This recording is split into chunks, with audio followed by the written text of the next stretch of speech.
Welcome friends. মহামান্য কলকাতা হাইকোর্টে ৩২,০০০ প্রাথমিক শিক্ষকের চাকরি বাতিল মামলার ১৩তম শুনানি শেষ হয়েছে।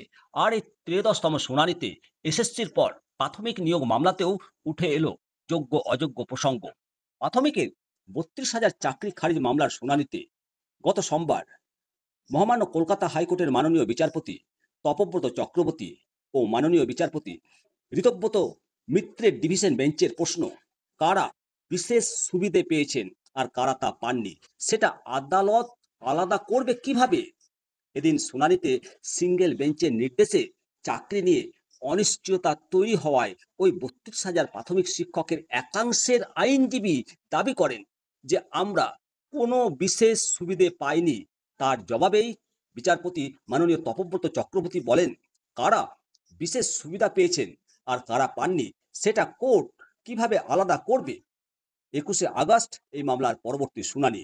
এই শুনানিতে যে যোগ্য অযোগ্য প্রসঙ্গ ওঠে, বছর দুয়েক আগে সেই একই প্রশ্ন উঠেছিল কলকাতা হাইকোর্টের বিচারপতি মাননীয় দেবাংশু বসাকের ডিভিশন বেঞ্চে। এসএসসির মামলা চলাকালীন বিচারপতি বসাককেও বারবার স্কুল সার্ভিস কমিশনকে প্রশ্ন করেছিল যোগ্য অযোগ্য আলাদা করা যাবে কিভাবে। কিন্তু প্রতিবারই এসএসসি ধোঁয়াশা রেখে উত্তর দেয়। এই জেরে ওই আদালত চূড়ান্ত রায় দিয়ে মন্তব্য করেন, চাল আর কাকড় আলাদা করা সম্ভব হচ্ছে না বলেই গোটা প্যানেল বাতিলের নির্দেশ দিতে বাধ্য হচ্ছে ডিভিশন বেঞ্চ।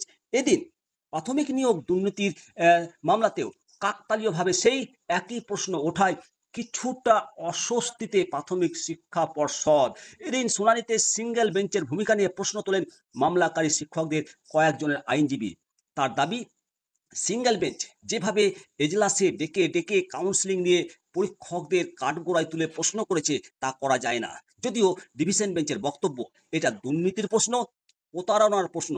তবে ওই আইনজীবীর দাবি, ইন্টারভিউ, ভাইবা, অ্যাপটিটিউড টেস্ট নেওয়ার কথা সিলেকশন কমিটির। সিঙ্গেল বেঞ্চ বলেছে তেমন কোনো কমিটিই ছিল না। এটা তো পরস্পর বিরোধী পর্যবেক্ষণ। কারণ সিলেকশন কমিটি না থাকলে ভেরিফিকেশন হবে কি করে? এতে ডিভিশন বেঞ্চের পাল্টা প্রশ্ন, কজনের ইন্টারভিউ নেওয়া হয়েছিল? তারা কি একই জেলার? আইনজীবীর দাবি, বিক্ষিপ্তভাবে এটা নেওয়া হয়েছে। একজন বিচারপতি কিভাবে তা করেন সেটা নিয়ে প্রশ্ন আছে। তিনি যে কাউকে ডেকে সাক্ষ্য নিতে পারেন না। অবশ্যই বন্ধুরা, আপনাদেরকে এই সম্পর্কিত পরবর্তী আপডেট জানাতে থাকবো। তার জন্য আপনারা অবশ্যই চ্যানেলটিকে সাবস্ক্রাইব করে রাখবেন। জয় হিন্দ, জয় ভারত।